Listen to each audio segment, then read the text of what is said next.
forget.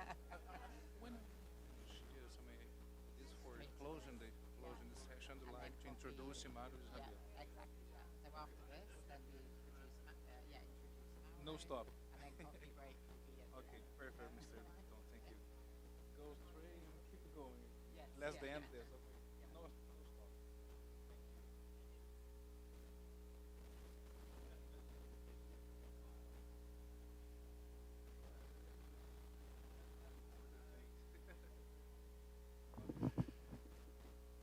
Okay. May I?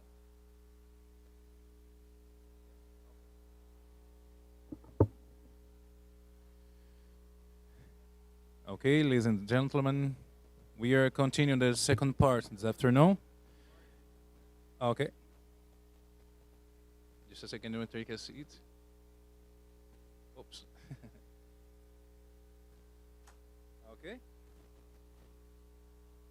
Okay, here we go.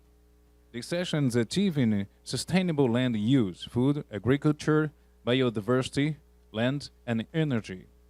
How can the Americans and its countries identify robust and comprehensive long-term pathways towards sustainable land use that address the five dimensions of food production, greenhouse gas emissions, biodiversity in forest conversations, fresh water available, and air and water pollution? This is about this session. So I would like keynote speaker invite Mr. Michael Obersteiner, Program Director, IIASA, Ecosystem Service and Management Program.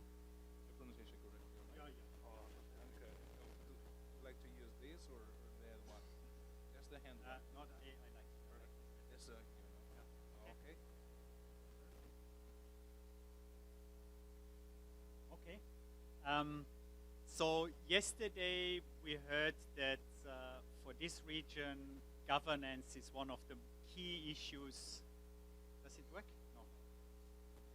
Well, maybe I just use this one. That's also fine. Yeah. Okay. So yesterday we heard that governance is one of the key issues. And actually I want to take this up a little bit and show you kind of an initiative at IIASA where we strive for supporting global governance to actually achieve jointly global goals as contributions from individual countries. And I think that's a little bit the richer background behind the title, because here it's mostly about the sectors of food, agriculture, biodiversity, land use, and energy pathways.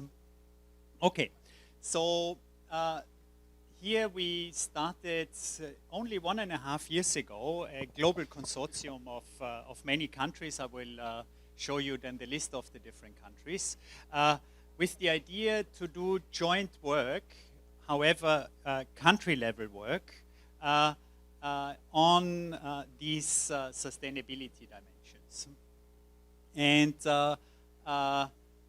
what we basically did is we teamed up with IIASA, with the Sustainable Development Solutions Network, who are mostly dealing with stakeholder interaction in the different countries.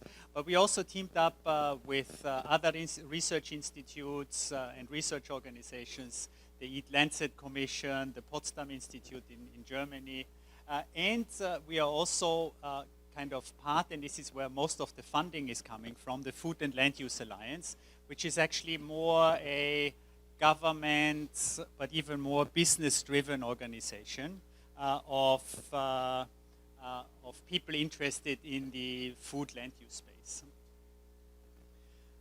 So here you see the participating countries. So we basically got the big fish in the ponds. So North America is very nicely represented.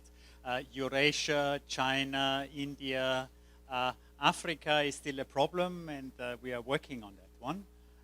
And in Latin America, as you see, we have Argentina, Brazil, and Colombia. And here, Aline might actually talk a little bit about it.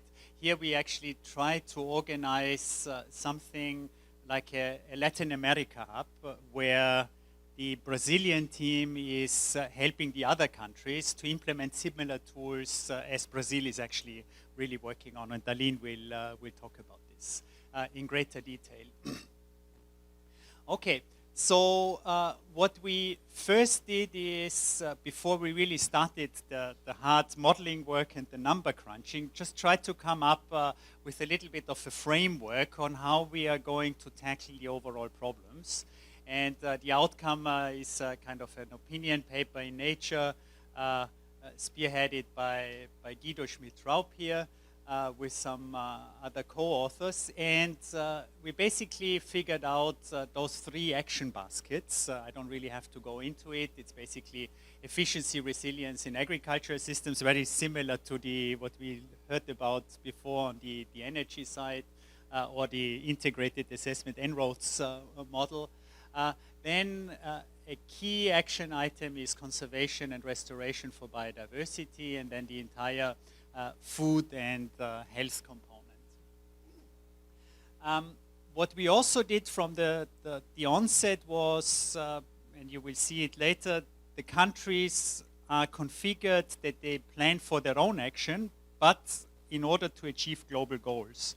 And so we spent quite some time on defining global goals, and also local goals in that sense. And food security is one of the kind of national and local goals, but we have basically a 1.5 degree scenario we are striving for. We go into biodiversity goals, zero net deforestation, we respect freshwater use criteria, and then nitrogen and phosphorus pollution. So the way we are actually attacking the problem is we do 2050 scenarios and see whether we achieve the global goals. And step number 1 is basically looking at national data first. So what we have is we have a rather simple, in the first instance, a simple Excel tool only, which we populate with FAO data and other official data. And then countries go off and actually improve the data sets. So because many times the international data sets don't really represent the reality of the country, which is in the 21st century a rather depressing situation, but that's how it is. And then the countries go off and simulate their own future in order to achieve the different goals I talked about before. And then what we do is, through a linker tool, we actually aggregate up what the countries do jointly. And we call this Senaton. Here you have the definition of a Senaton. So it's a scenario marathon. So this is, now we have it published in the first in a first publication, and now we can apply for a Wikipedia entry because we created a new name. We tried it already, and then Wikipedia kicked us out because they said there is nothing in the literature on this, so we cannot accept it. And here you have basically a Senaton. It's a time-restricted scenario exercise building pathways. And technically, what it actually does is you have a country A and the country B, and you have a linker machine, we call it, in order to clear, in the end, on a global market, or on a global level, markets, but at the same time also strive for joint targets like biodiversity or greenhouses. So how it actually works is the countries submit their plans. It goes into the linker machine, which has a coordination function. And then we have a global dashboard where countries actually see what the global outcome is.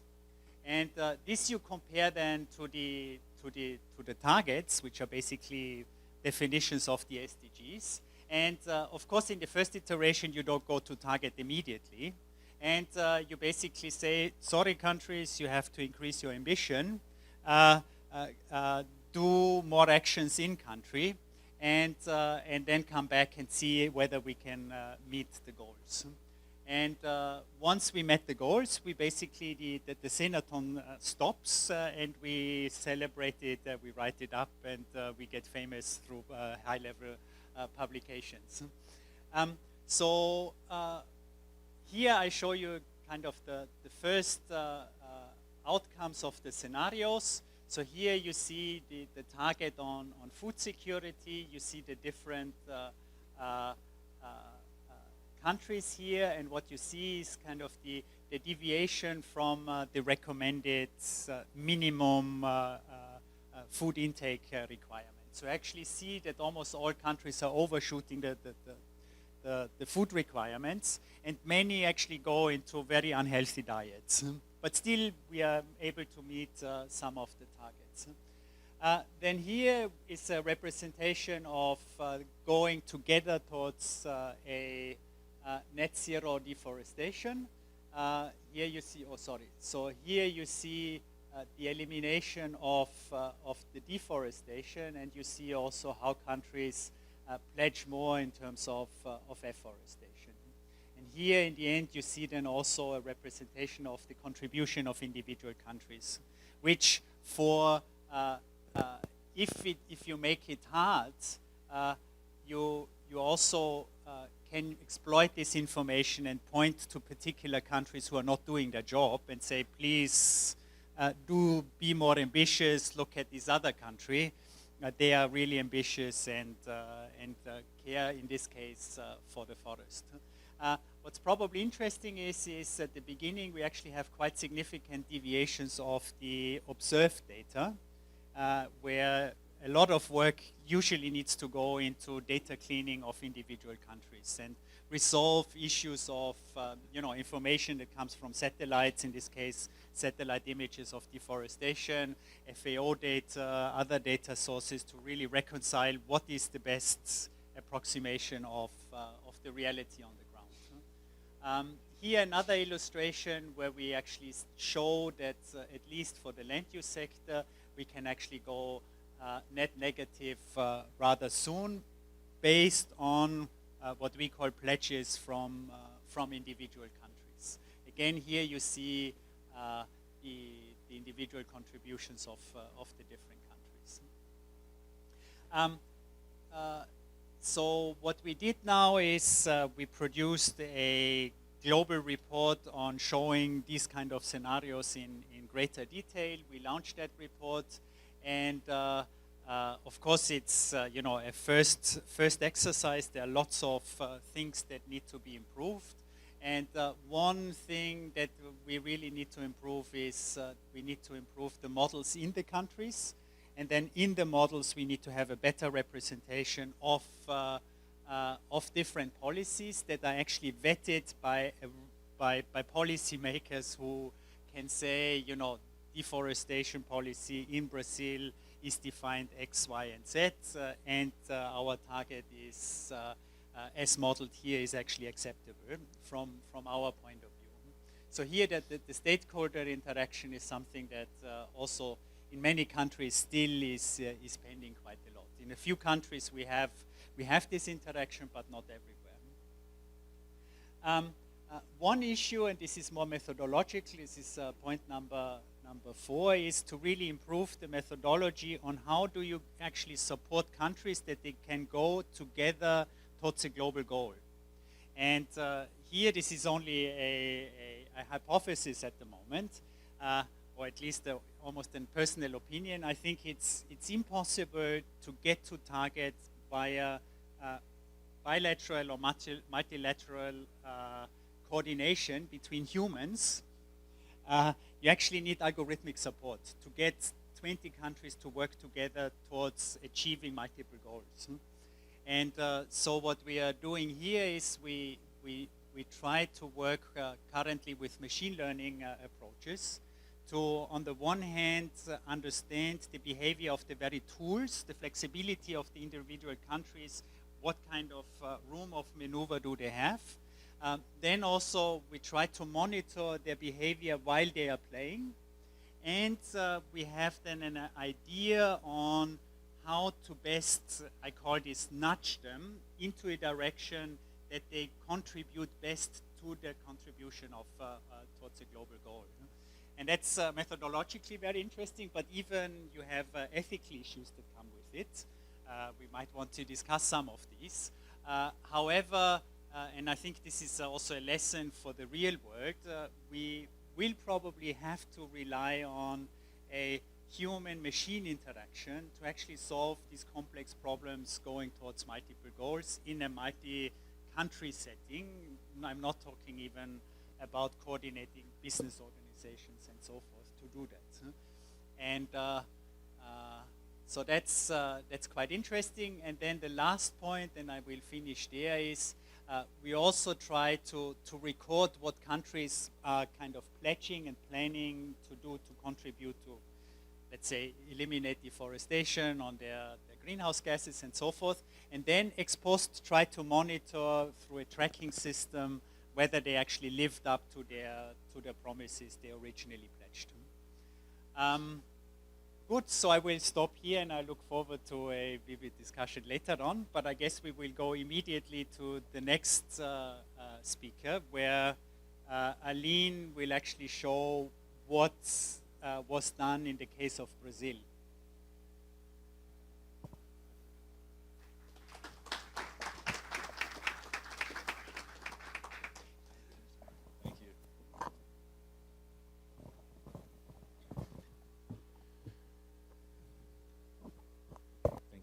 Thank you. Well, the next one, keynote speaker, I'd like to introduce Aline Soterroni. Okay, IIASA West Research Scholar and Research Collaborator, Earth System Science Center, Brazilian National Institute for Space Research, please.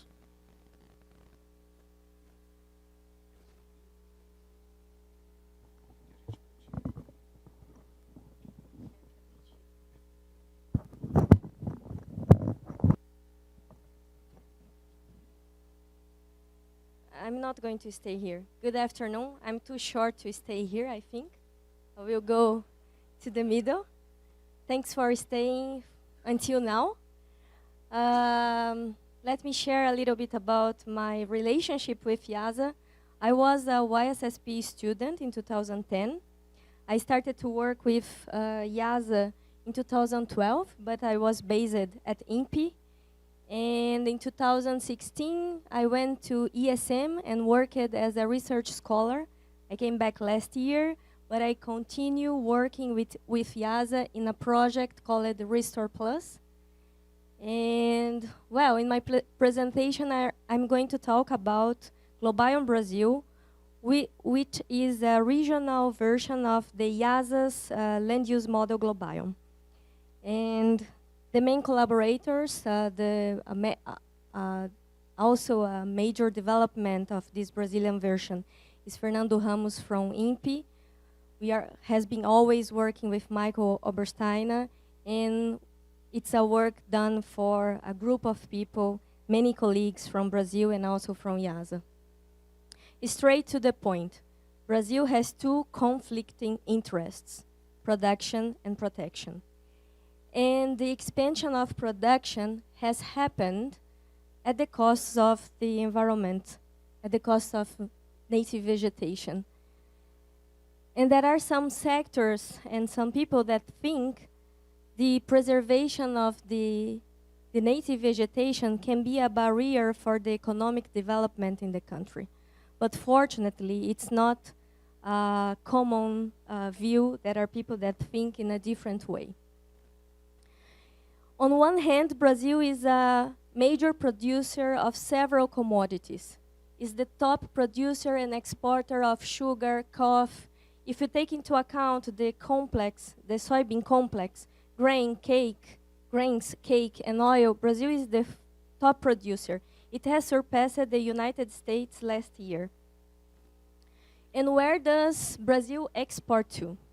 Mainly Asia, followed by the EU, European Union. And in Asia, it's China. And you know what goes to China? Mainly soybeans.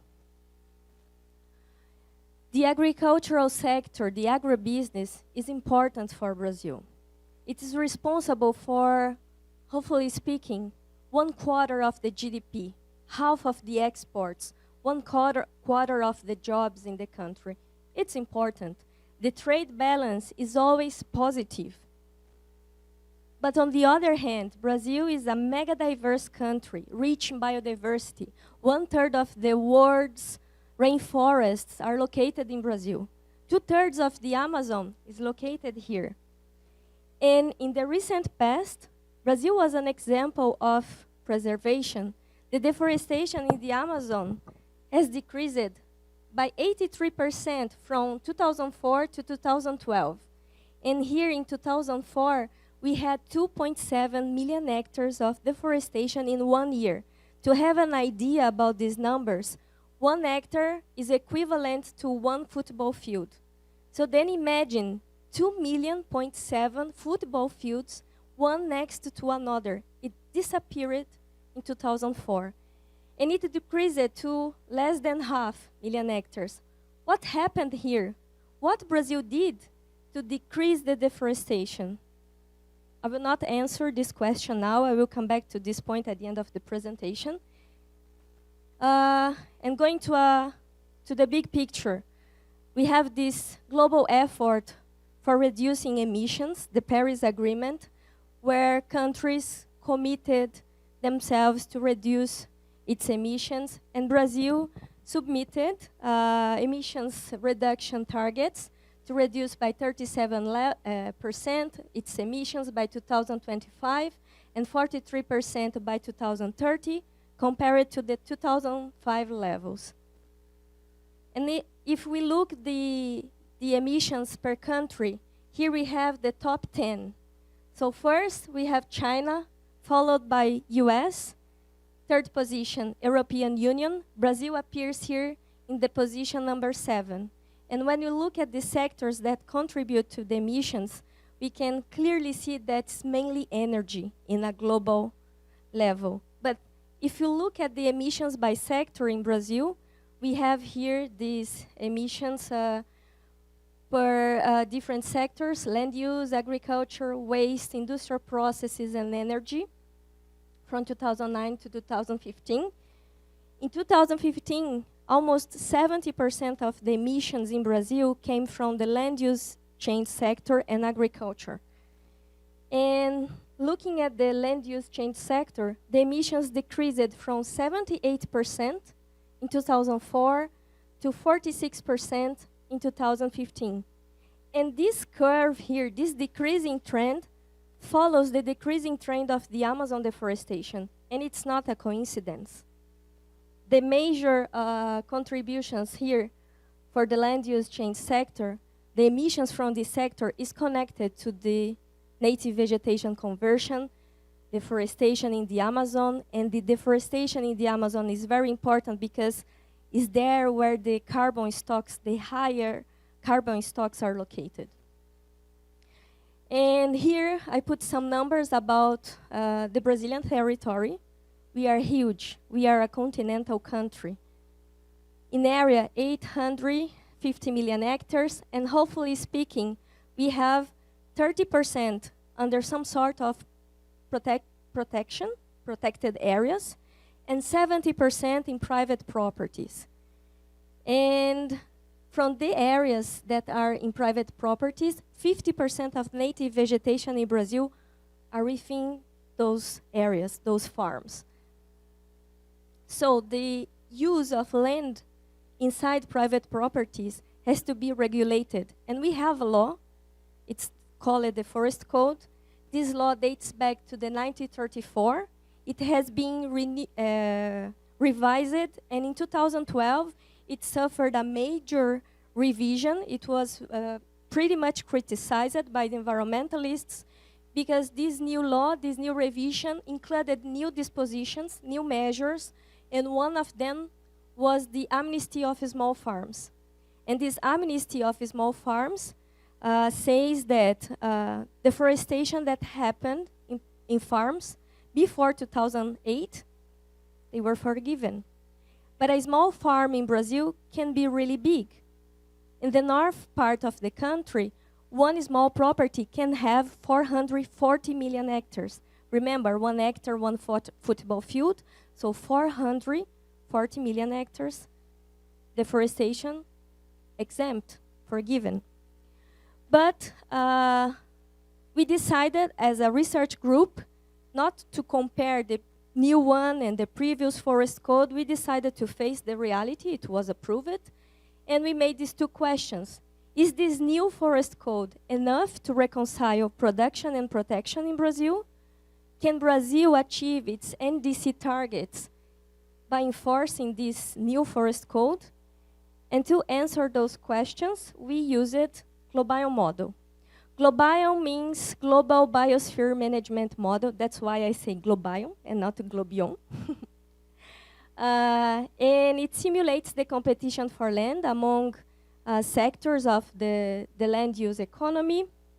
It's a global bottom-up partial equilibrium model, and it's partial because it takes into account some sectors, not the whole economy. So here we have croplands, livestock, bioenergy, and forestry. And these sectors, they simulate products. So 18 different crops from the cropland sector, different animal products, including milk, meat, and eggs from the livestock sector. Bioenergy, we have, for example, sugarcane, ethanol from sugarcane, and wood products. It's global because it takes into account 30 different regions. It's not only Brazil, but different regions that are connected through international trade. It means that the demand, I'm going to talk about demand, but the demand for soybeans in China has a reflection in the production, soybean production in Brazil through this model.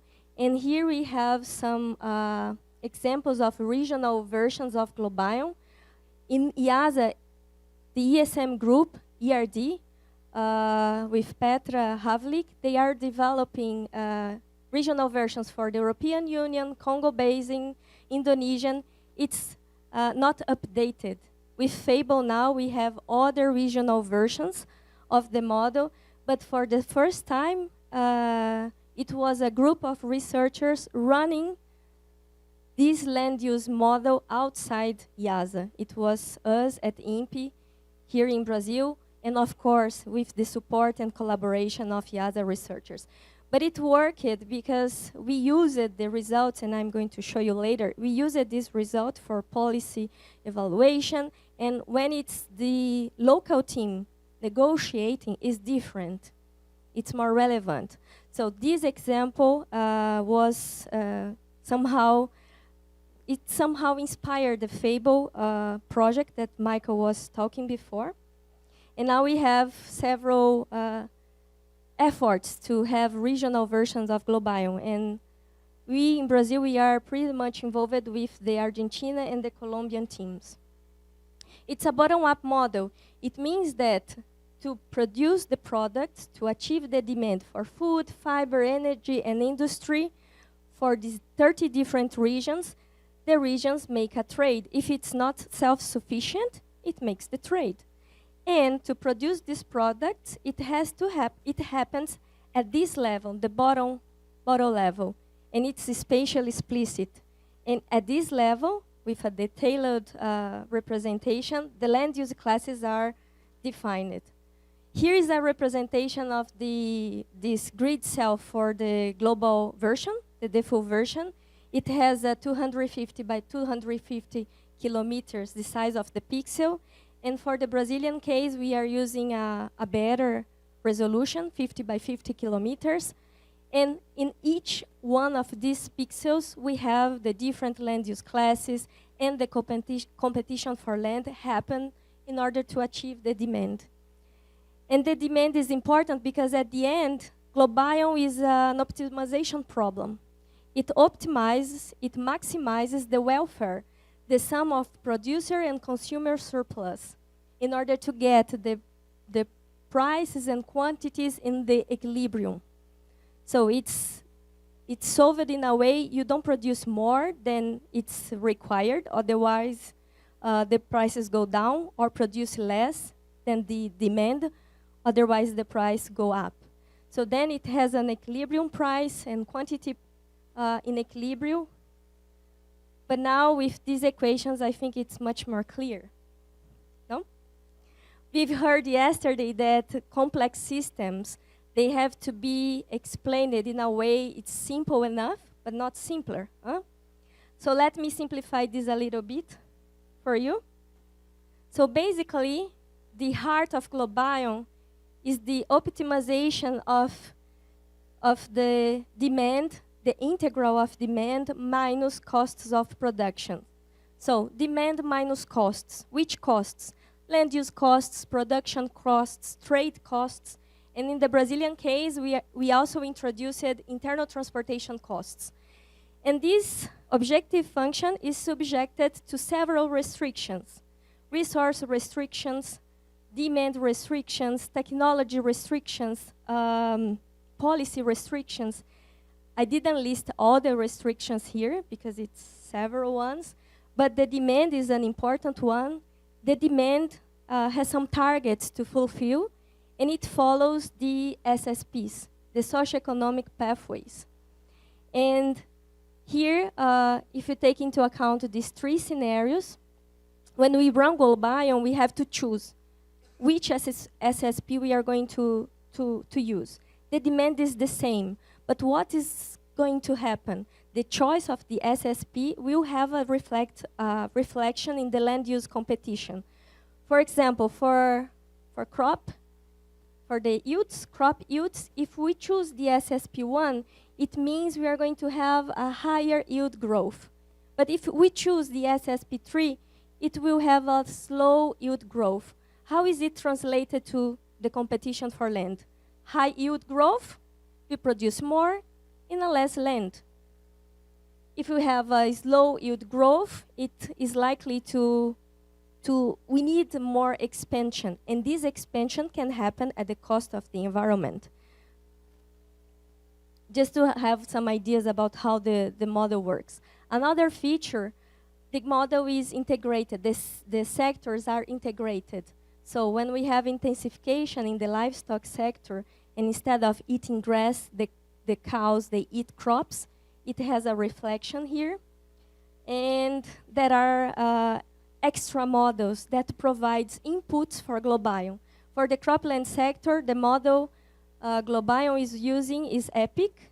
For the livestock sector, is ruminant, and for the forestry sector, it's G4M. And which kind of input we need for GloBiome? From the EPIC model, that's a biophysical model that simulates the growth of different crops. The EPIC provides potential yields, fertilizer needs, water requirements, costs, and we put this in this detailed explicit model. The same happens for other sectors, and it's all there together in the competition for land. And hopefully speaking, we have a model with these time steps. We have the baseline, and it's projected for every 5 years. And from 2000 to 2015, we have, which is called the validation period, and then we have projections. For the baseline, this is the global land cover map, a global land cover map that the global version is using.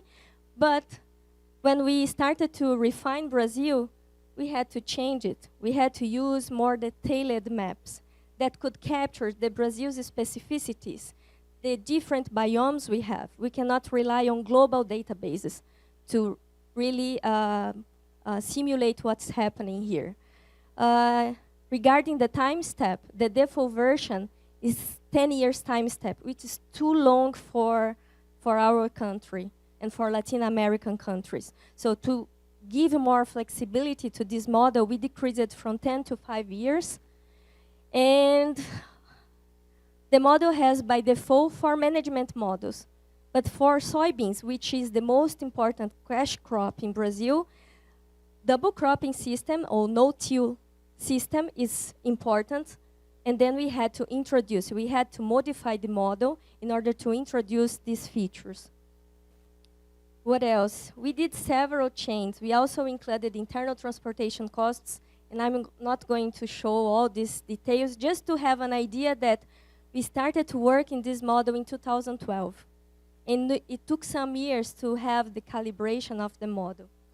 And here I will show you examples of this calibration for the historical period when we compare soybeans area and production from GloBiome baseline and the official statistics. The differences are not big at the aggregated level, but also especially explicit. So here we have, let's say, reality, the model projections, and the model is capturing the agricultural frontier and the main regions for soybean production, Mato Grosso and here Mato Piba. The same for cattle herd, and here the accumulated deforestation. Deforestation is a major indicator we should have in a land use model in Brazil. So this side we have the reality, the satellite information, and here the model projections. And it's important to highlight that GloBiome is not using the input data, the deforestation as an input data for the model. Here is the response, the deforestation that happens here is the response to the demand. It happens due to the competition for land and the parameters that we calibrated. Okay, and all this together give us confidence in our future projections, in the scenarios. So then we started with the evaluation of the forest code. Remember the questions, the research questions. So then we decided to see the impacts of the forest code in Brazil in the future. And we create scenarios. So here we have our target scenario, that is the forest code, and we put within the model the major dispositions of this law. But when we want to evaluate a policy, we have to create a counterfactual policy. And by comparing these two scenarios, we have an idea about the impacts of the law we are looking. Here is one of the results. In bars, we have cropland. So cropland is increasing regardless the scenario.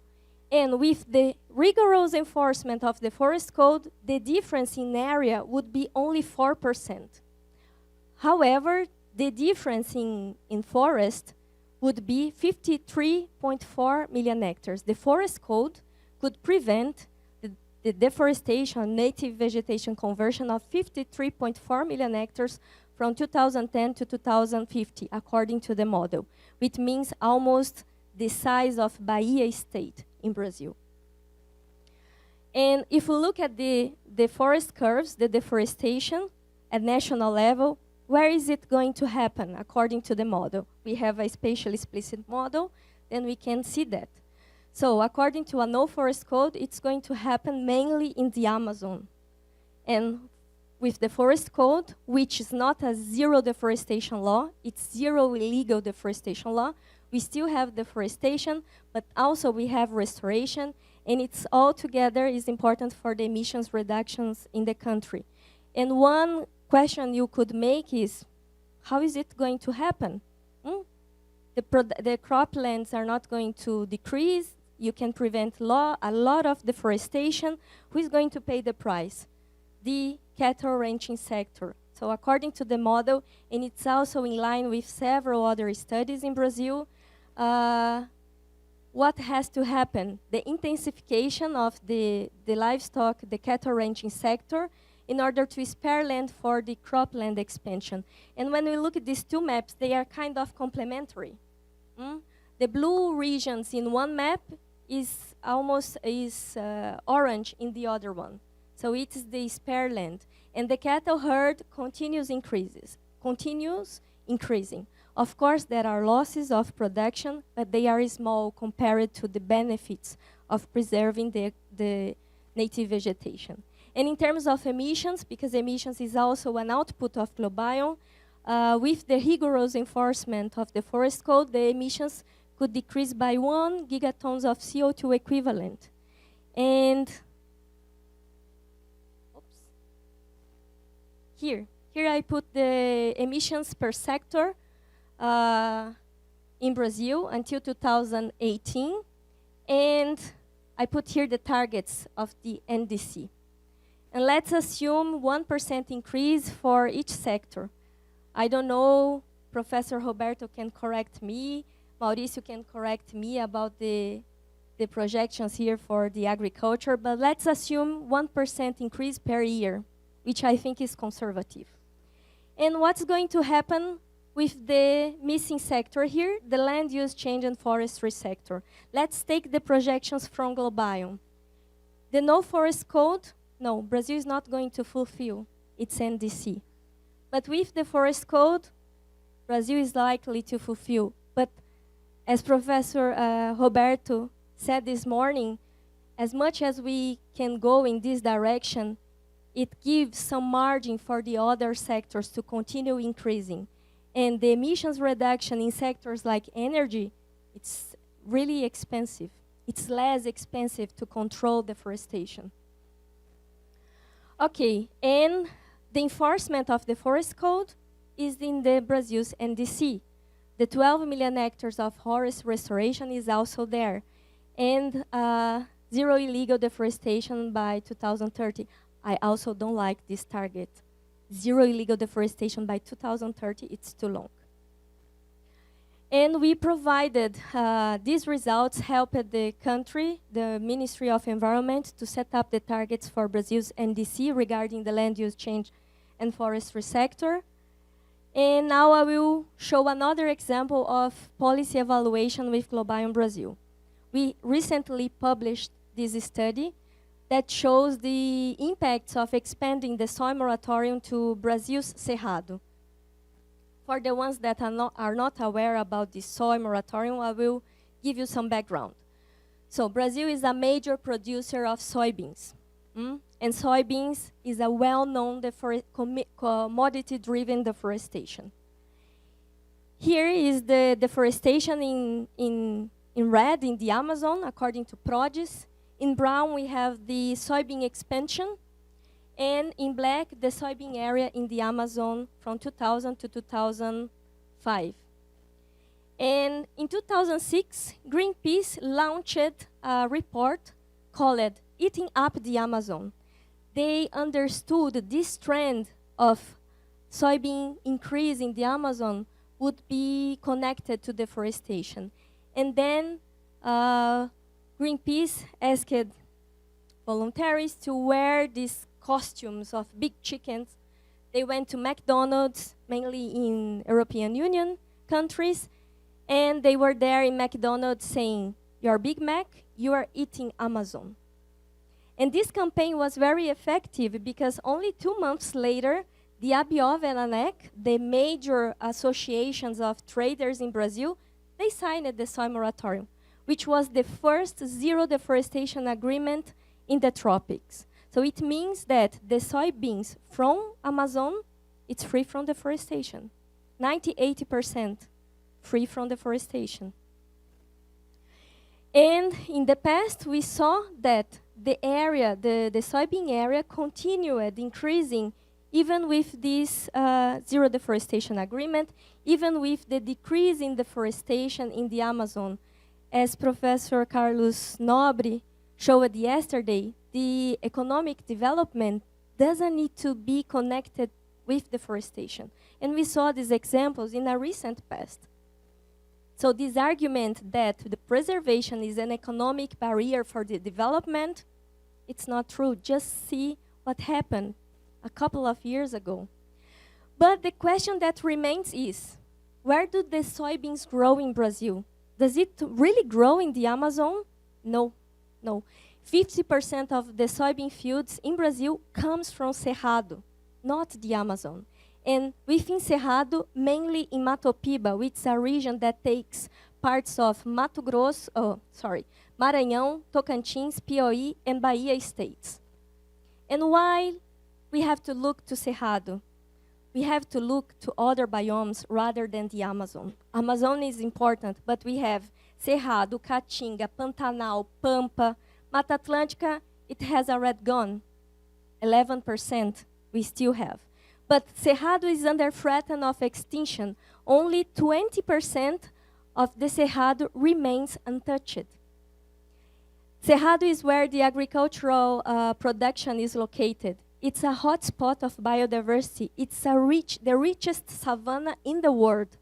And for us in Brazil, it's also important because it's the birthplace of waters. And here I put two curves of deforestation in the Amazon and in the Cerrado biome. In the Amazon, we can see clearly a decreasing trend, but in Cerrado, we don't see this trend of decreasing in native vegetation conversion. And in some years, the deforestation in Cerrado, or native vegetation conversion, was even higher than the Amazon. Nobody talked about it. So we have to call attention for the Cerrado. And, well, there is one more important number here. Between 2000 and 2014, around 30% of the soy expansion in the Cerrado happened at the cost of native vegetation.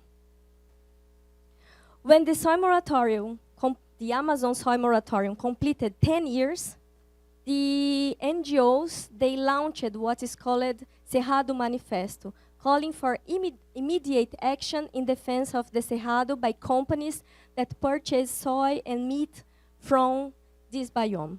So far, it has around 7 signatures, but mainly when we look at the soy sector, we have the producers in one side and the consumer, us, on the other side, with several actors in this chain. And we have more signatures from the retailer companies like Walmart, supermarkets, but we need the signature from the traders that are buying and trading and sourcing the soy from producers. And this we don't have yet. So then our research question was, what would be the impacts of the expansion of the soy moratorium to the Cerrado? And we also answered this question with Globion Brazil model. We create scenarios. So we created a scenario that captures the trends in soybean production and also deforestation in the Amazon and the Cerrado. And on the top of that, we added the soy moratorium. So, very simple. Baseline, on the top, the soy moratorium starting in the year 2020. And see the impacts. But when we talk about the soy moratorium in the Cerrado, the soy sector usually use the forest code as an argument to avoid it. They say, we already have the forest code. We don't need another regulation for soy. So then we also simulated the forest code without the soy moratorium to see the results. And here are the results. So one of them is that here we have the soybean area and production within the major biomes in 2020 and 2050 in a scenario baseline without the soy moratorium and in another scenario with the soy moratorium. The first conclusion, the soy moratorium is not going to prevent the soy expansion in the future. Of course, there will be losses. Less 2.1 million hectares of soy in Cerrado, but at the national level, it will be 1.1 million hectares less soybean area than compared to a scenario without the soy moratorium. And it means only 2% of the projected soybean area by 2050. And when we check the avoided loss due to this moratorium, this supply chain agreement, the soy moratorium would avoid 3.6 million hectares of native vegetation conversion, while the forest code can prevent only 1/4 of this, 0.9. So here we have 3.6 million reasons to push for the soy moratorium in the Cerrado biome. And we also decided to connect this deforestation with traders. There is this data set, trace data set, that has the soy sourced in different municipalities in Brazil, connected to traders and consumer markets. So then what we've done, we combined our results of deforestation with the market share of the big 6 companies that are trading soybeans in Brazil to feed animals in China and also going to Europe. European Union is our second biggest market for soybeans. And here it's one of the results. We calculated the risk of future deforestation, absolute numbers in a spatially explicit way. Here is the risk of Luiz Dreyfus trader. It's almost 0. And here is Cargill. It's more than 0. It's 12% of the future risk of deforestation. And keep your conclusions with you. Luiz Dreyfus is supporting the soy moratorium in the Cerrado, but Cargill is strongly against it. We also calculated the deforestation risk in relative numbers. It means no matter the volume of soy the trader is really doing, but we want to see the deforestation connected to every 1,000 tons of soy. And surprisingly, we have AMAG as the company with the highest risk of causing deforestation for soy in the Cerrado in the future. And when we look, the same approach, when we look at the consumer regions, we have China and European Union, and of course, China buys 2.5 more soy from Cerrado than the European Union, but in relative numbers, they are pretty much the same. So it means that European Union has a high responsibility, as much as China. European Union should not push this problem to the Chinese. And this kind of results can be used by civil society, NGOs, and try to make this policy be implemented. I'm almost finishing. This is only an overview of other studies we are doing with Global Brazil. We just, wow, it's November. It was accepted, this paper. On biofuels, we projected different demands for sugarcane ethanol, and we saw the impacts in the expansion of sugarcane area and the trade-offs with production and protection. And we are finishing this study on the impacts of climate change in Brazilian agriculture. So based in our model, we took climate shifters from different crop models that take into account different global climate models and different RCPs. And this is one example of the kind of result we have. And here for soy, according to this combination of different climate shifters, some models like EPIC is saying that Mato Piba region is going to become climate unsuitable for soybeans in the future. And it has been converted now for nothing maybe in a few years. So coming back, just to finish, coming back to my question, what happened from 2004 to 2012 to have this impressive, sharp decrease in deforestation in the Amazon? 83% decrease in the Amazon deforestation. What happened that time? A combination of factors. We had expansion of protected areas. We had the increase of the IBAMA budget. We had the enhancement of the monitoring systems and the creation of new satellite monitoring systems, PRODES and the TER. What else? The credit restriction, the blacklist. So restrictions to farmers in municipalities with high levels of deforestation. Soy moratorium was also there, but I would summarize all these factors in 2 words: political will. What we had that time was governance, and it was highlighted by Professor Clegg yesterday, the importance of governance. Strong governance is important, and especially when we are facing weak governance. When the governance is weak, private sector can play an important role. And in my opinion, what we really need is a mix of policies. We need governance, but also the private sector, a mix of governance, because the private sector agreements such as soy moratorium, cattle moratorium, it looks only in one sector and not the others. So it has leakages, loopholes, so it has to be connected. It has to be mixed in order to try to become more resilient to change in government. And talking about the private sector, we have a responsibility. We were also talking yesterday, Goretti was mentioning the consumer awareness. We have a possibility to make a reaction, to put pressure on the companies, and it can have really a reaction. And now with this strange views in our government about preservation, I think the ban of commodities, agricultural commodities in Brazil can make things change in our country. So last but not least, the preservation of the Amazon and native vegetation in Brazil is important for the country to commit with its international targets, international commitments, but it's mainly important for us as a society, for us living here in Brazil, in South America.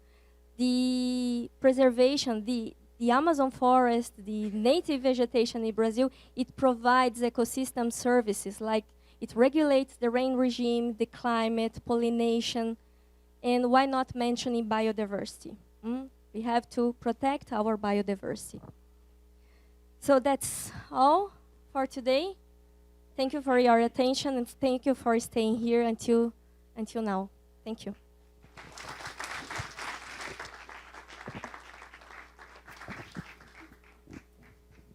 Thank you, speakers. Now is the moment for the questions. Okay, there.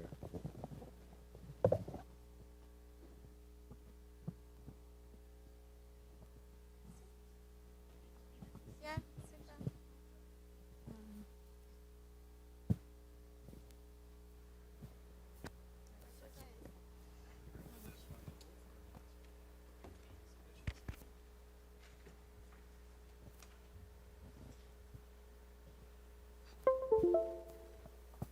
Hello, my name is Joanna. I'm a professor in COPE, and I have one question to Aline. Congrats for your presentation, really touching, great content, great communication, in my view. Where my two questions go to your Globine model. The first one, how do you see sustainable intensification? I had the feeling that once you, for instance, assume you double the productivity of a certain crop, you then assume we would have half of the land available for land conservation. And we have been seeing it doesn't really happen in real terms. And in IPCC's special report on climate change and land, we had intensive discussions about how sustainable intensification may or may not be. So that's my first question. The second one, and you may have answered in your later slides, is about how the Globine models weather extreme events and how does it affect crops and how the implications would be on the land use in the future. Thanks. Thanks for your questions. Well, the first question was about the intensification. Yeah, the model indicates that to have this, the enforcement of the laws, it has to go through cattle intensification. And we know that in Brazil we have less than one average numbers, less than one cow per hectare. It's very low. So it can be intensified. With a little intensification, we can spare lots of land for agricultural expansion. And it's an output of the model. And in terms of losses, according to the model, we are predicting, the model predicts a loss of 80% of the cattle herd. But compared to the avoided deforestation and native vegetation, it's nothing. And we don't have numbers in terms of costs, but we can estimate that based on the production. The other question was about weather. Extreme events. Okay, we are considering the climate shocks from different climate model scenarios and RCP scenarios. And we are carefully taking into account the different combinations of these because they are really different. And we are, the results show that it's going to be, we are going to have losses in agricultural production if nothing is happened. And in this climate change impact results, we are not even taking into account the local feedbacks. So it means that with the increase in deforestation, close to deforestation, we have the temperature is higher than in the forest, and it could even have a higher impact on the productivity.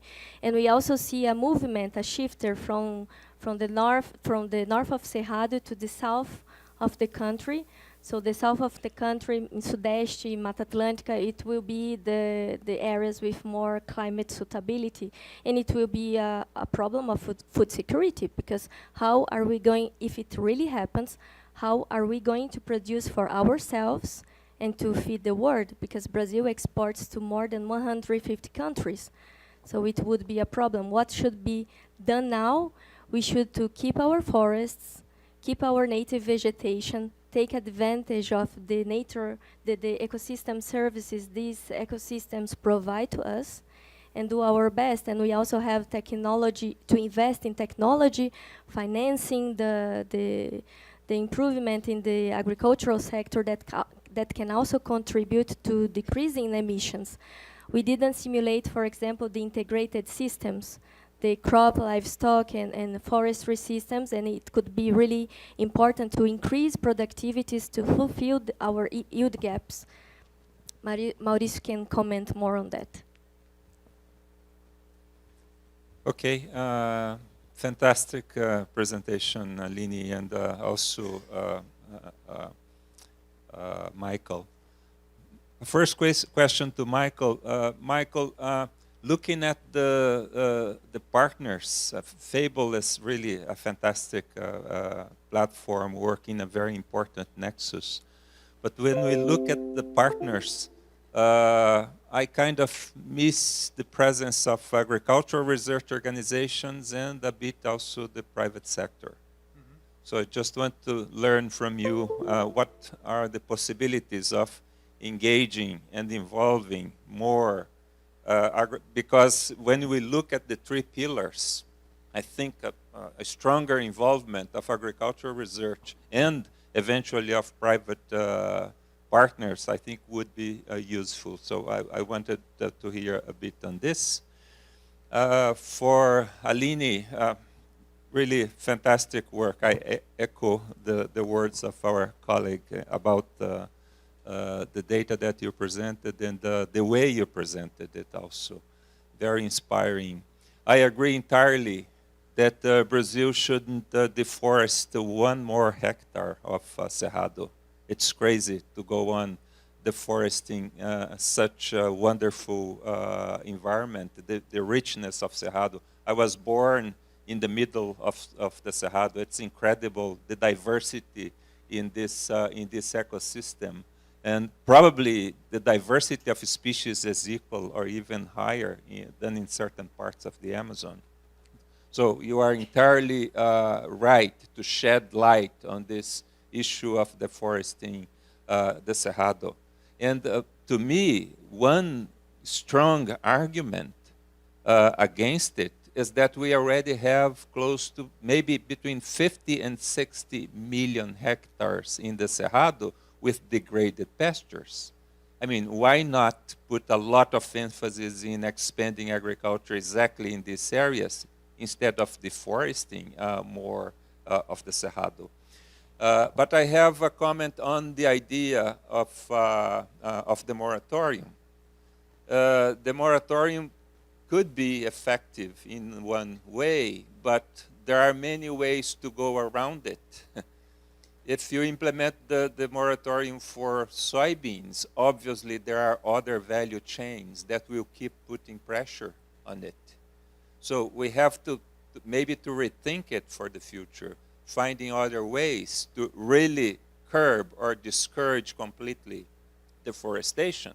And maybe we even have to do more on modeling, especially looking at the environmental services and the ecosystemic services that the Cerrado provides. You said this is the prime area for water catchment in Brazil. Major rivers depend on water flowing from the Cerrado. So my suggestion is that people looking at modeling should put a lot more emphasis in ecosystemic services and ecological services coming out of these ecologies. This could be a much stronger way to curb further deforestation. My only worry about the soybean moratorium is that people will find ways around it. Other value chains will find ways around it. And we may need to target the change in the legislation in the future to make the forest code more strict. And maybe the best argument is more investment in learning about the ecosystemic and environmental services that this fantastic ecology provides to us. Can I comment on the last one? Then you talk about Fable, just to keep the momentum. I fully agree with you, Mauricio. And in our modeling approach, we can also measure leakage. So it's 3.6, according to the model, 3.6 million hectares of avoided deforestation in the Cerrado. But when we take into account leakage, for example, it decreases to 2.3, but it's still 2.3 million reasons to have the soil moratorium. And when we have, and as I said at the very end of my presentation, what would be important is a mix of policies, not only the public policies, but also the private policies, and especially now, because we have a very weak governance in our country. And the soybeans is a major driver of deforestation, cattle as well. But if you don't do anything, and Professor Eduardo was telling yesterday, we need to act now. If we wait until 5 years, 2030, and so on, the ecosystem, the native vegetation will disappear, and it will not come back. But a mix of policies would be important, and also to have a political will. A strong governance in Brazil is really, really important. But since we are not having it now, we could have some protection through private sector. Before I go into the private sector question, all of this started with Fernando Ramos and myself sitting in the same office in Geneva at the Geosecretariat, and we basically over a coffee said, before I actually left, I said we need to collaborate, and then we actually started all of this, and it really makes me super proud to see, you know, a presentation from Aline, and what it also shows is what models can really do. You know, you can attribute actions to companies, to countries, and actually support an entire conversation between, you know, in this case, different agencies in the government, but then also have a private sector conversation. And you don't have a conversation on emotions, you actually talk about facts. And I think that's the power of systems analysis. And it's a great illustration which you made. Congratulations to you and the entire team.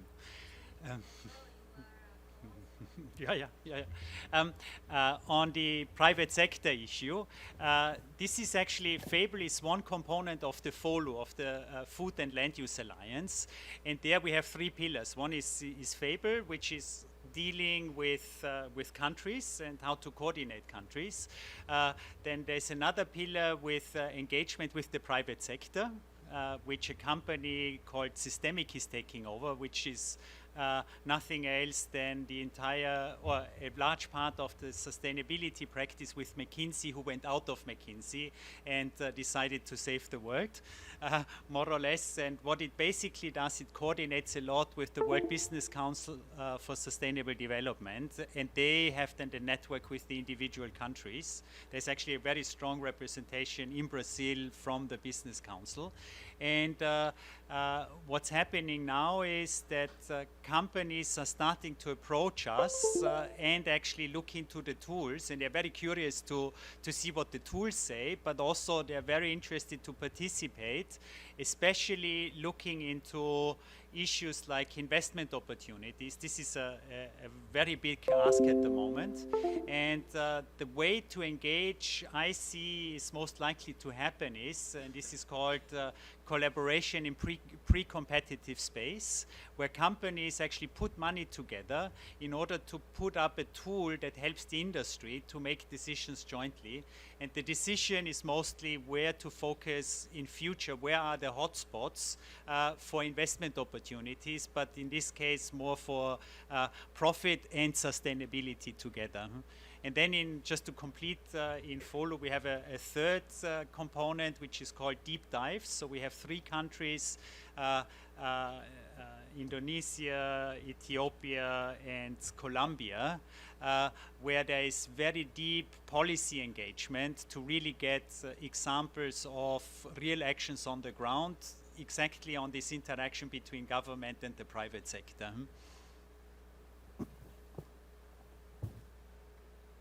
Hi.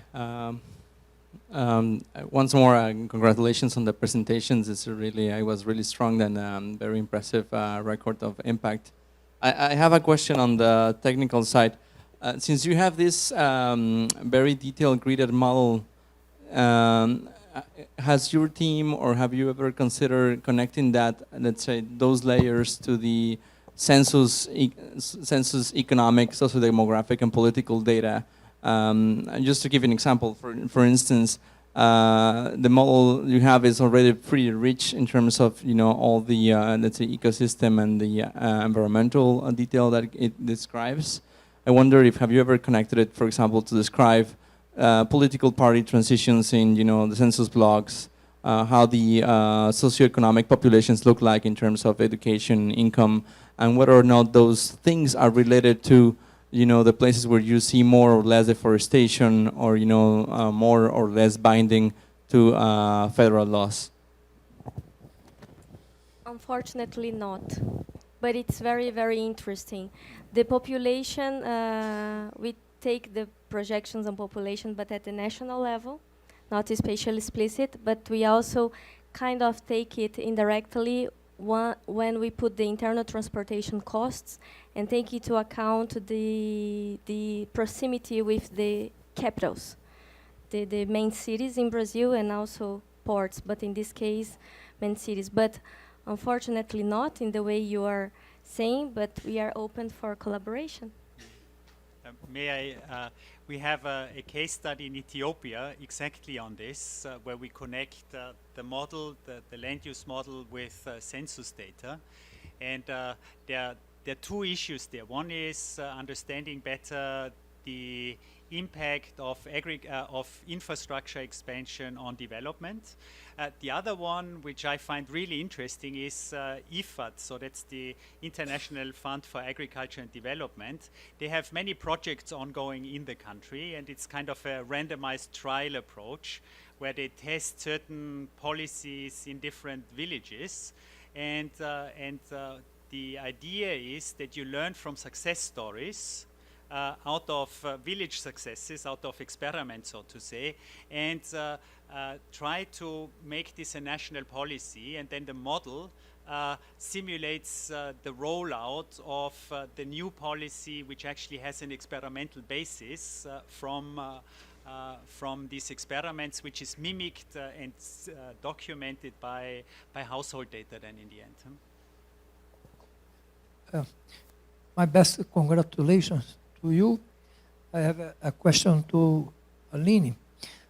One of your slides showed to us the importance of agriculture, transportation, the production of agriculture, and transportation, the green grass emissions from transportation of agricultural products. Okay. My question is, do you have an idea what is the worst, the road transportation of agricultural products or the railway transportation of agricultural products? Do you think that the railroad transportation of our agricultural products will diminish the greenhouse gas emissions? I prefer, since I'm not an expert on this sector, it's hard to say. So I would prefer not to make any guess here. But I think it's hard to have highways in Brazil to really changed from the roads we have to railways, and thinking about the transport sector, we should invest in more renewables. Huh? But sorry, I cannot. I would prefer not guess. I would prefer to talk about the things I have a better idea.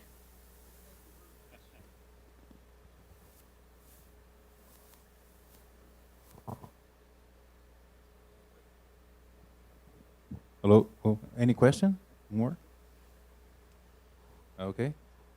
Thank you.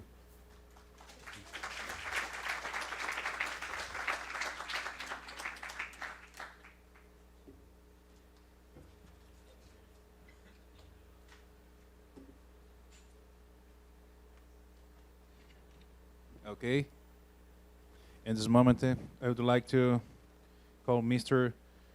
Mauro Luiz Rabelo, Director of International Affairs, the Brazilian Federal Agency for Support and Evaluation of Graduate Education, CAPES, and IIASA Council member from Brazil, to give his closing address.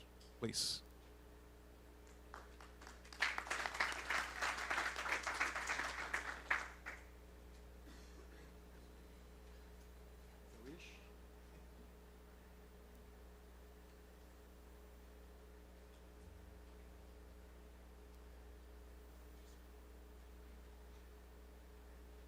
Regard something, the coffee break is after those words, Mr. Mauro.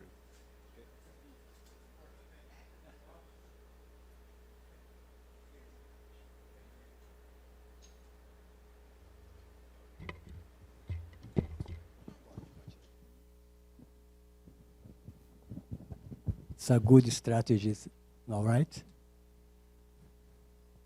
So, good afternoon. Thank you, everybody. Before doing the acknowledgements, I'd like to talk to you a little bit about the CAPES policy in terms of internationalization. It's important to do some merchandise here, yeah. So it's CAPES is a federal agency in Brazil, so it's a complex system, and with lots of uncertainty, yeah, in terms of budget, for example. So we need a partnership like IIASA to help us to model our plan to the future. And I'd like to show you how we deal with our policies in these last years, and this year specifically, and what we are thinking to do in the near future. So we don't have a beautiful building like IIASA. This is where our headquarters in Brasilia. So CAPES was created at the beginning to deal with the graduate studies in Brazil. Now we also deal with some actions with undergrads, and also with education, some programs for basic education. So we broad our range of actuations, but if you summarize our mission, you coordinate all the graduate studies in Brazil. We regulate, we finance, and we evaluate. The main missions of CAPES since your foundation in 1951. If you see the number of graduate programs in Brazil, we have increase in 10 years, 64% in terms of number of graduate programs. In 2019, we have more than 4,500 programs and 6,900 courses. And if you divide in terms of master and doctoral, you have 3,650 master degree programs, 2,395 doctoral. Also, we are dealing with the professional master and professional doctoral. We think that until the end of these years, you reach 100 professional doctoral. That is some policy that we are doing now. In terms of number of students, in Brazil, you have more than 325,000 students in graduate courses. In undergraduate, we have 8,500,000. So in graduate course, you have more than 325,000 students. CAPES provide more than 200,000 scholarships in Brazil, including graduate and basic educations. More than 100,000 scholarships for graduate courses in Brazil. So 1/3 of the students in Brazil has a scholarship from CAPES. So it's a huge agency. And 85% of our budget are spending scholarships. Our budget is around €1 billion a year, 4.25 billion reais. It's something around maybe 900 million euros. Not. If you think about the history of higher education in terms of CAPES, CAPES was created in 1951, and in 1953 we start with individual scholarships. We start to send some professors, some scientists abroad to do PhD, to do master degrees, etc. In 1965, there is an important report that made by Newton Sucupira, that is called Sucupira Report, that established the model of the graduate courses you have until now in Brazil. We divide into, first you do the master degree, and then you do the PhD after master degree. So it's, until now, you follow this model. In 1975, we start to establish a joint research project. You have with France. France, I think, was our first partner, and we this year completed 40 years the agreement what CAPES Coffee Cube. 40 years of this agreement, established in 1975. In 2011, we established the Science Without Borders, and almost 100,000 students abroad.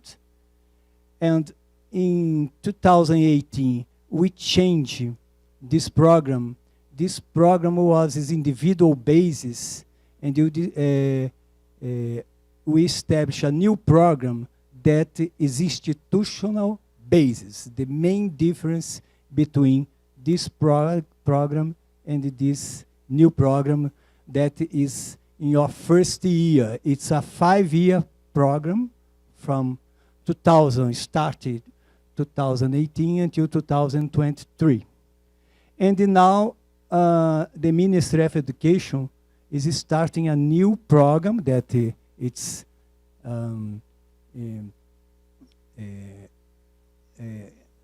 going to be voted. Yeah, it's going to send to the Congress. We call Futurity.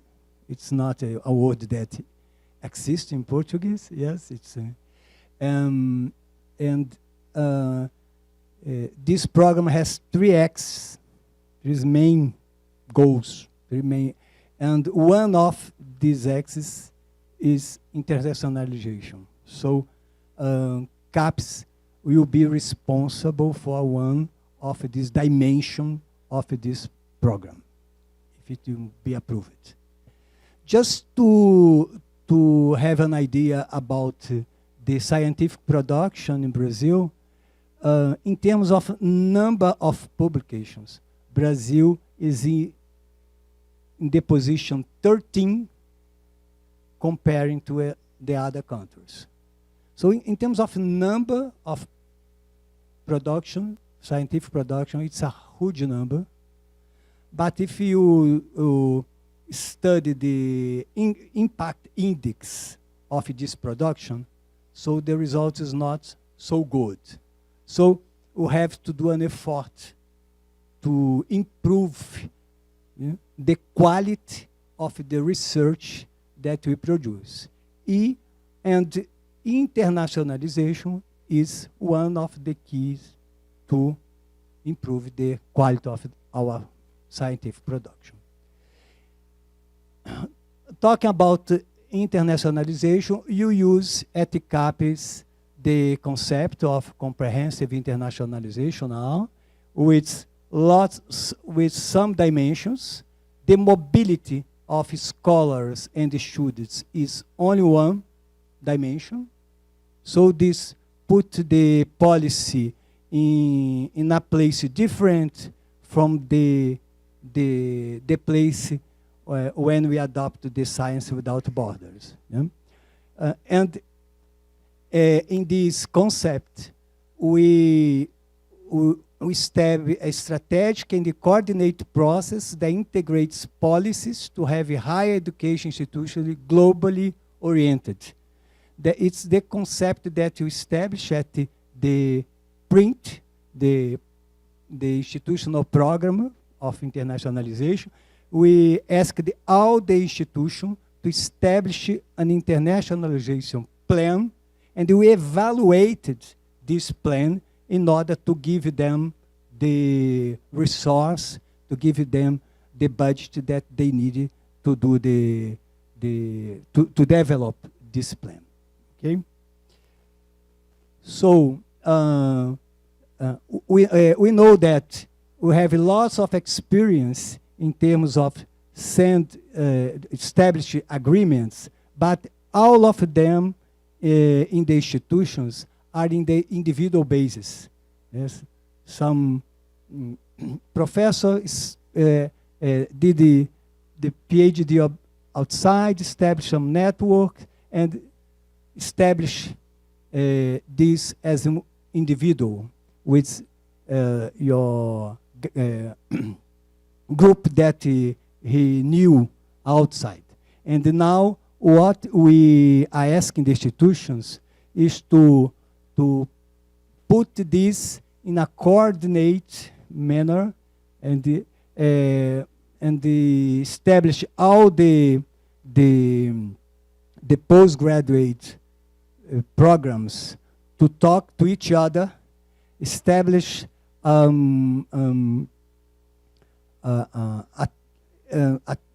theme that guide and coordinate the actions around this theme to do this strategic internationalization plan. So all the institutions has to establish this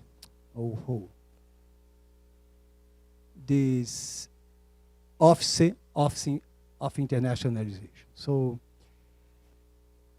in terms of budget, the budget you have in 2019, it's similar to that of 2018 in my directory of international relations, okay? International affairs. It's something, is something around 100 million euros. We have 71 corporate agreements, 61 partner countries, 32 public calls in 2018. We finance 1,600 research projects, 684 foreigners in Brazil, and more than 8,000 Brazilian. We send Brazilian to do some kind of research or internship abroad. And in 2019, we have similar amount of budget, but we will reach more people from the academic community because we have the first year of print, and the print will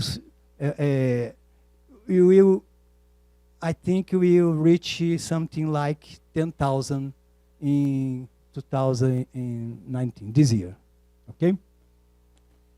So in terms of modalities of scholarships,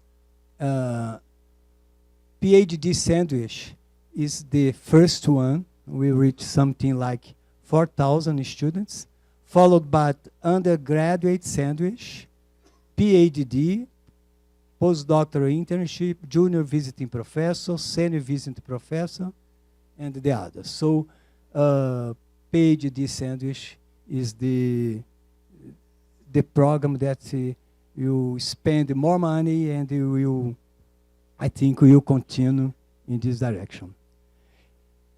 In terms of the institutional print, in terms of institutional program of internationalization, we select 36 higher education institutions for this 5-year term program, and we finance 565 projects in 197 strategic teams for activities in 86 partner countries.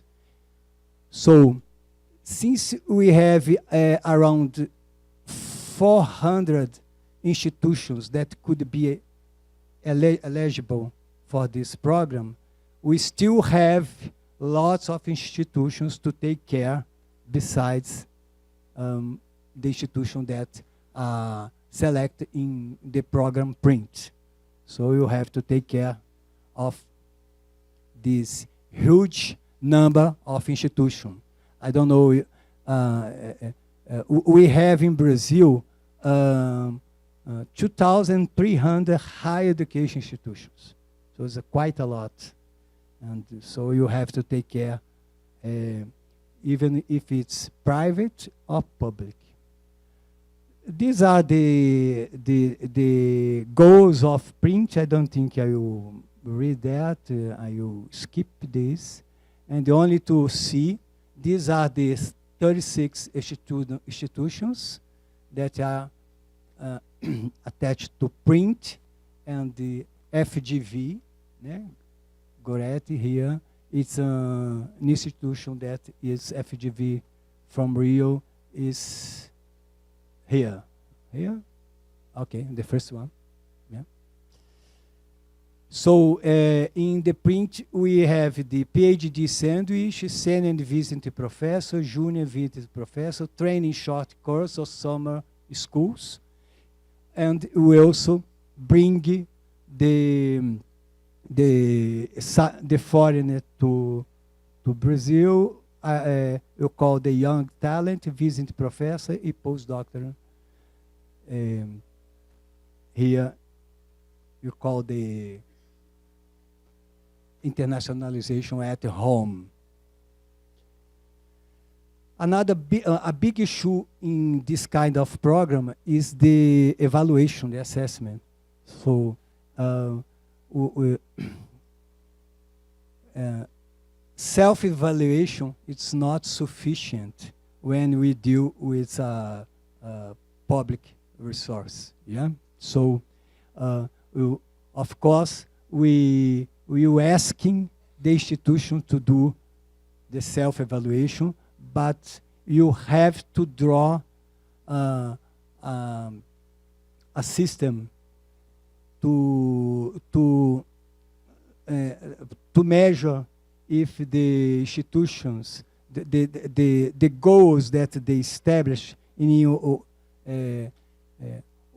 what level they attained the goal that was established. So you have to, we are discussing this evaluation, and of course the evaluation is multidimensional. So we are discussing in this moment, and we are drawing the metrics that will be established for that. So in terms of agreements, I said that we have active 71 agreements, like with Germany, DFG, DAD, Humboldt. With the United States, we have Fulbright Commission. We have special agreements with Harvard University, Illinois, Emory, Purdue, Yale. And you have special calls for these agreements. We have with France, Cofecube, Brafitec, Brafagri, and the others. With Sweden, we have Stint. With Canada, the FATE. With Austria, you have the IIASA, and Norway, and so on. Lots of agreements to take care. And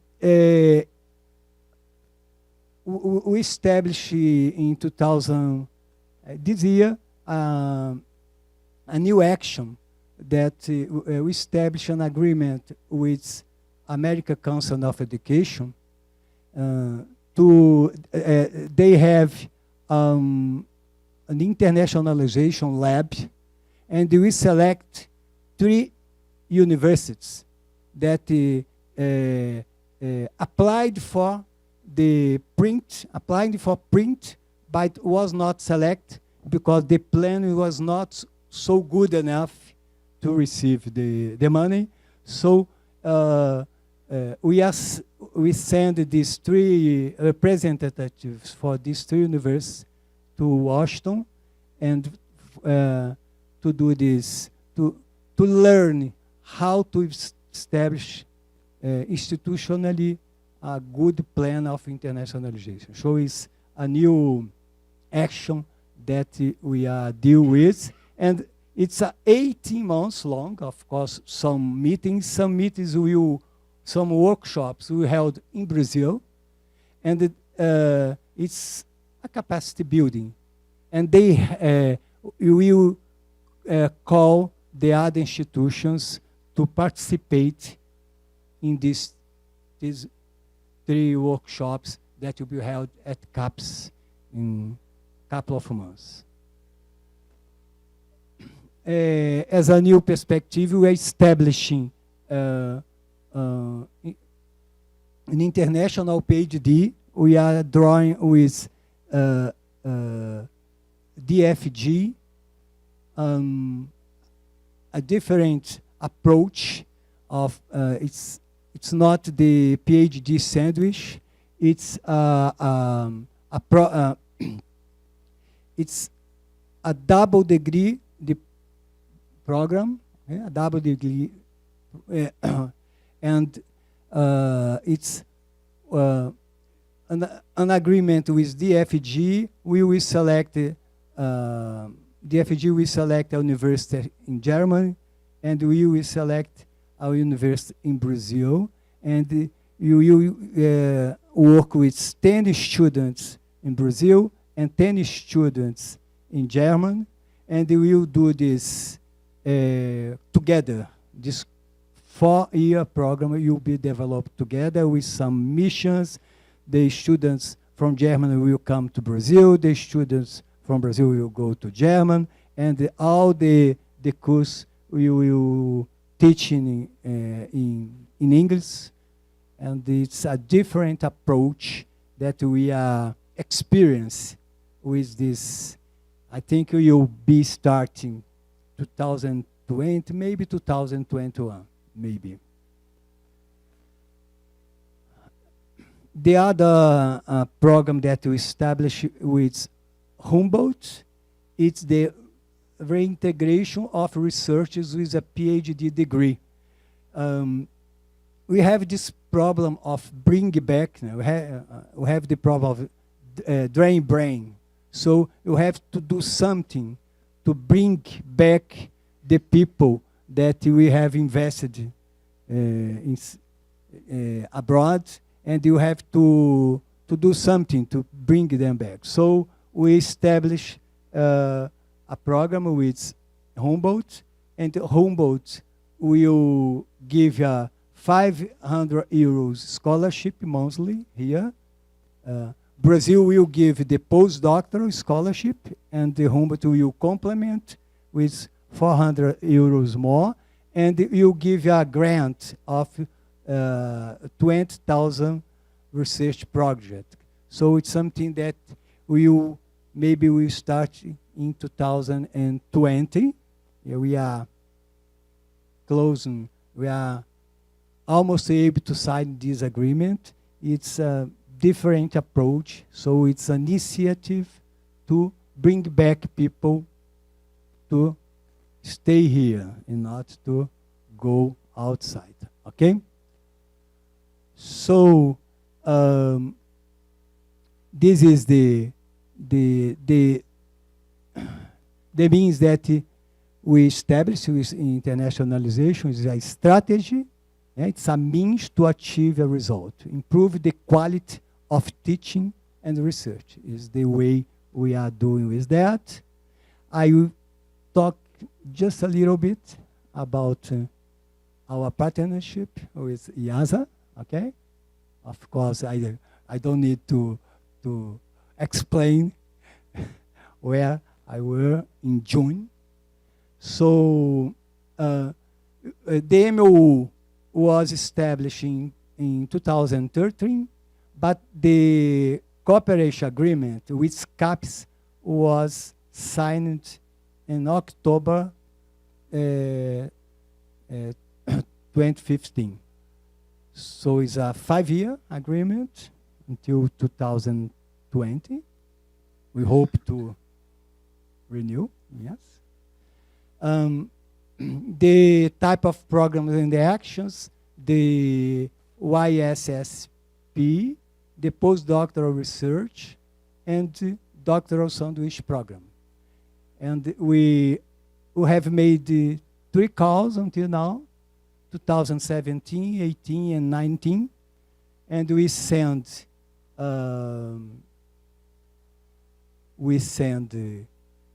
have 3 calls in each of these selections, and we select 3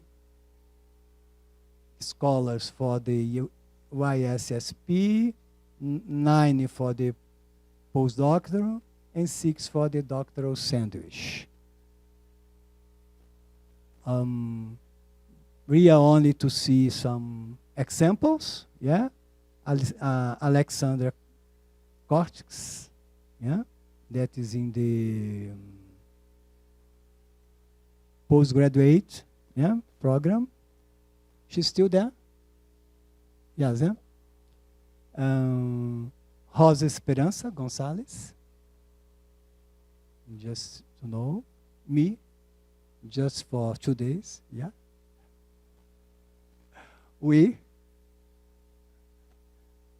After your talk, yes, a wonderful talk there. And the Brazilian, Mauricio, and we were the Brazilian group that was there in June.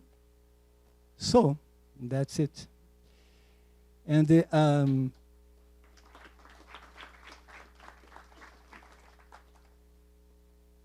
I don't know who will close the section, but I'd like to thank all of you, each one of you.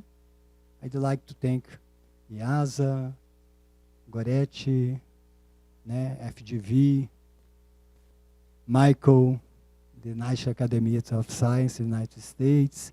I'd like to thank you, each person that came here to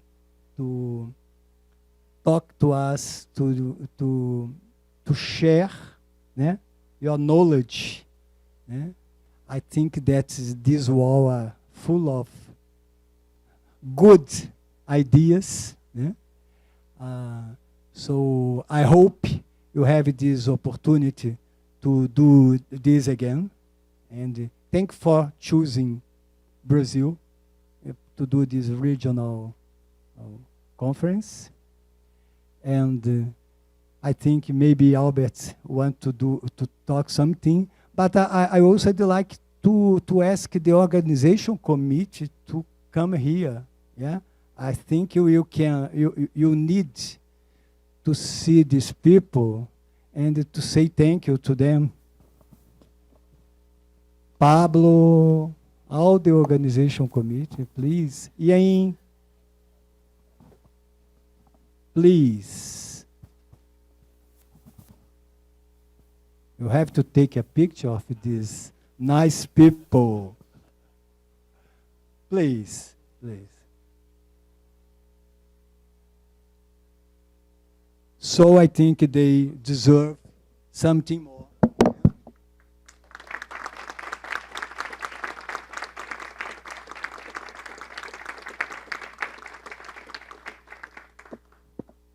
Thanks so much. We need more people like you. Thank you, Mauro. I'm not going to hold you very much longer, but I think just from my side, Mauro, of course, thanked everybody except CAPES. And so I want to just make sure that we don't forget about the pivotal role that CAPES have played in bringing us together. Both yourself, and please convey our thanks to your president, Professor Anderson, Rabelo, and Collaborator, and make sure that we really appreciate the contribution you've made to facilitate this entire process. And I would like to also thank Goret and, of course, the FGV for hosting us again. I think it's been a wonderful venue. We've really enjoyed it. I think it's a very open and a very nice environment in which to function. So thank you very much for hosting us again. I'd like to thank again from my side the entire organizing team, the program, the scientific committee that put the program together.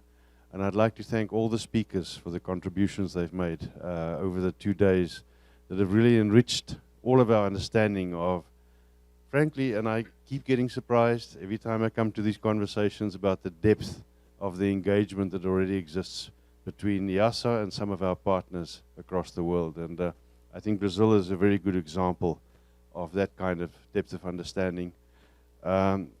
Professor Michael Clegg, Chair of Council, thank you so much for taking time to spend with us. We really appreciate it. It's good to have you in our midst when we talk about matters IIASA. So I really appreciate that. Thank you very much. Thanks to all the IIASA staff that have come a long way. Mauricio, thank you for your support in the context of Brazil and making the right connections and the conversations. And Mauro in particular, setting up the meetings we had with the ministries, all the contacts that we have. And Alberto, thank you very much from my side as well for setting up a number of critical engagements in Brasilia for us as well. So thank you everybody for your participation and everybody for technical support. And I would like to ask you to join me for a cup of coffee outside so we can relax. But thank you. A round of applause for yourselves. Thank you very much.